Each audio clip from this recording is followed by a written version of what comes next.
तो स्टूडेंट्स, आज online video में आप लोगों का स्वागत है और मैं आचार्य सरस्वती विद्या मंदिर इंटर कॉलेज आनंद नगर महाराजगंज। नाम मेरा संतोष कुमार सिंह और एकादश यानी 11th के जीव विज्ञान का। पिछले वीडियो में आप लोग जो पढ़े थे, पिछली वीडियो में हम लोग पढ़े थे कि मतलब इसमें इस जगत में बैक्टीरिया पाए जाते हैं, बैक्टीरिया के बारे में क्या है, बैक्टीरिया कुछ संख्या होती है जैसे कोकस है, स्पाइरल है, ये सब हम लोग बोले थे कि राउंड से बैक्टीरिया होती है, गोलाकार बैक्टीरिया होती है। एक group of coccus are also called cocci. अगर कोकस बैक्टीरिया एक समूह में बहुत ज़्यादा संख्या में है तो उनको एक तरह से हम कोकाई कह सकते हैं। अब उसी में उसके आगे उसी जगत में ही आगे थोड़ा सा हम लोग पढ़ेंगे कि कुछ बैक्टीरिया होते हैं, जैसे कि ठीक है बैक्टीरिया हैं तो कुछ बैक्टीरिया कितने प्रकार की होती हैं। तो कुछ बैक्टीरिया होते हैं जो स्वपोषी होते हैं। एक बैक्टीरिया है जो स्वपोषी है, कुछ बैक्टीरिया परपोषी, कुछ आद्य बैक्टीरिया भी होते हैं। आद्य बैक्टीरिया, कुछ आद्य बैक्टीरिया भी होते हैं और कुछ साइनोबैक्टीरिया भी होते हैं। साइनोबैक्टीरिया,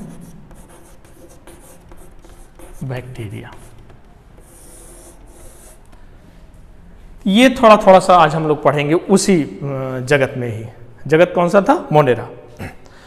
तो इस जगत में सबसे पहले हम उठाते हैं ये टॉपिक, स्वपोषी। कह सकते हैं ऐसे बैक्टीरिया जो कार्बन डाइऑक्साइड की उपस्थिति में या सड़े गले मृत कार्बनिक पदार्थों के साथ अपना भोजन स्वयं बनाते हैं, अपने जीवन का निर्वाह या स्वयं भोजन बनाते हैं, स्वयं भोजन का निर्माण, ये है स्वपोषी। ठीक है, स्वपोषी बैक्टीरिया को ऑटोट्रॉफिक बैक्टीरिया कह लीजिए या ऑटोट्रॉफ्स कह लीजिए। इनको आप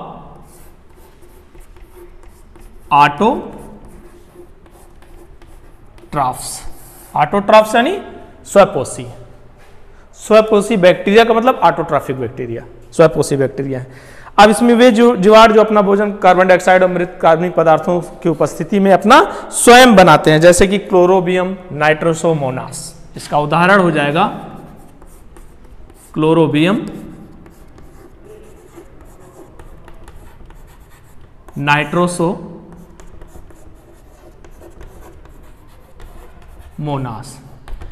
ये बैक्टीरिया है जो स्वपोषी है, अपना भोजन स्वयं बनाते हैं।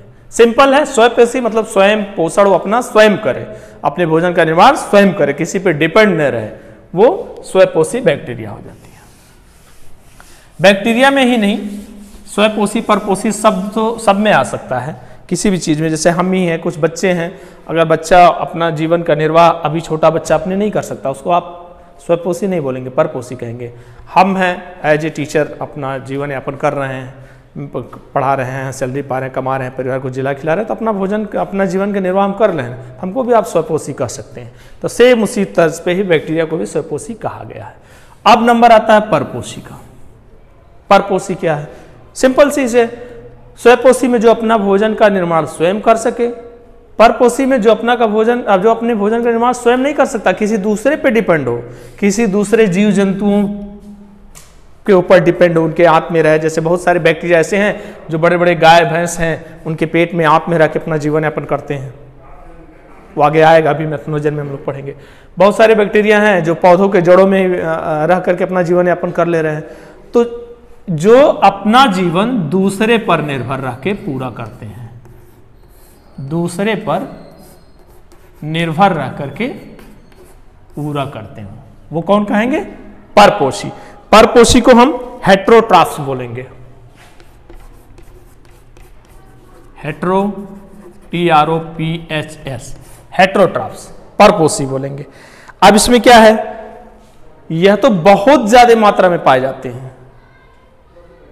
बहुत सारे रोग ऐसे हैं, टाइफाइड है, निमोनिया है, ठीक है, ये सब क्या है? ये निमोनिया है, प्लूरोकोकस निमोनिया नाम के द्वारा होता है, तो पता चलता है वो कि हेट्रोट्रॉफिक बैक्टीरिया है। वो बहुत सारे एंटीबायोटिक्स बनाए जाते हैं, प्रतिजैविकी बनाए जाते हैं, वो भी इसी के द्वारा बनाया जाता है, हेटेरोट्रॉफिक बैक्टीरिया या हेटेरोट्रॉफ्स के द्वारा बनाया जाता है। अब इसमें मनुष्यों में एक रोग सबसे बढ़िया आप जानते होंगे कि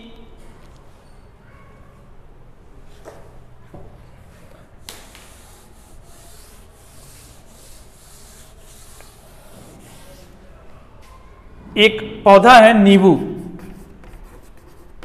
नींबू में भी सिट्रस नाम का एक डिजीज होता है, सिट्रस, इसको बोलते हैं सिट्रस कैंकर, पार्ड बीमारी है, पत्तियों में पाया जाता है। ये भी किसके द्वारा होता है? ये एक प्रकार का क्या है? यह एक हेटेरोट्रॉफ्स है या हेटेरोट्रॉफिक बैक्टीरिया है। ये हेटेरोट्रॉफिक बैक्टीरिया, हेटेरोट्रॉफिक बैक्टीरिया नींबू के पौधों में सिट्रस नाम का एक बीमारी उत्पन्न करता है और उसी में रह के अपना जीवन यापन पूरा करता है। ठीक है, अब बारी आती है आद्य बैक्टीरिया, आद्य बैक्टीरिया या आर्ची बैक्टीरिया।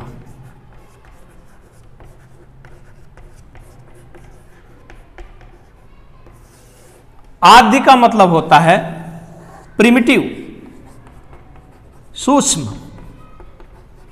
प्रिमिटिव सूक्ष्म, आद्य बैक्टीरिया। आद्य बैक्टीरिया क्या है? ये विभिन्न प्रकार के प्रतिकूल वातावरणीय परिस्थितियों में, प्रतिकूल वातावरणीय यानी प्रतिकूल वातावरणीय, वातावरण का मतलब इन्वायरमेंट, प्रतिकूल का मतलब इन्वायरमेंट जब हमारे फेवरेबल में ना हो, हमारे फेवर में ना हो। जैसे गर्मी पड़े, बहुत ज्यादा गर्मी पड़े, इतनी ज्यादा गर्मी पड़े कि मानव जीवन रहने में ही असहज महसूस करे। प्रतिकूल, अधिक गर्मी, बहुत तेज गर्मी है। ठंड है तो अधिक ठंड, बहुत ज्यादा ठंड है, बर्फ पड़ा हुआ है, पानी खौल रहा है, ये सब किस में आएगा? प्रतिकूल वातावरणीय परिस्थिति में आएगा, प्रतिकूल वातावरणीय परिस्थिति में आएगा।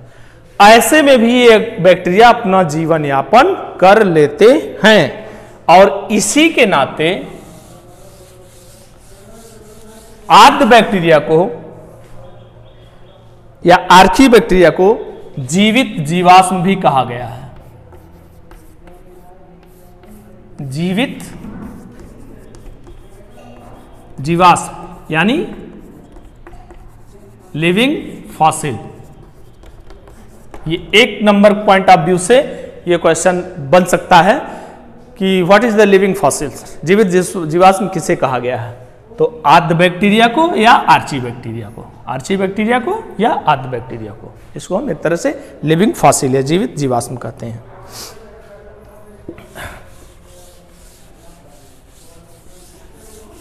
अब इसी में दो तीन टॉपिक आता है, जैसे प्रतिकूल वातावरणीय परिस्थिति में तो बहुत हो सकता है, जैसे गर्म जल, बर्फ, क्षारीय स्थान, ये सब क्या है? सभी प्रतिकूल हैं, सभी प्रतिकूल वातावरणीय परिस्थिति है। यहां भी बैक्टीरिया पाया जाएगा, यहां भी पाया जाएगा, यहां भी पाया जाएगा। इन सब पे अलग अलग स्थानों पे रहने का भी अलग अलग एक नाम है। जैसे आर्ची बैक्टीरियम, एक नाम हो गया हेलोफिल्स,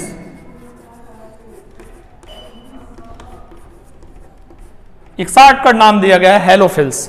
हेलोफिल्स का मतलब ये जीवाणु ऐसे स्थानों पे पाए जाते हैं जहां पे क्षार की मात्रा अधिक हो, क्षार की मात्रा अधिक हो, यानी क्षारीय माध्यम में पाए जाते हैं।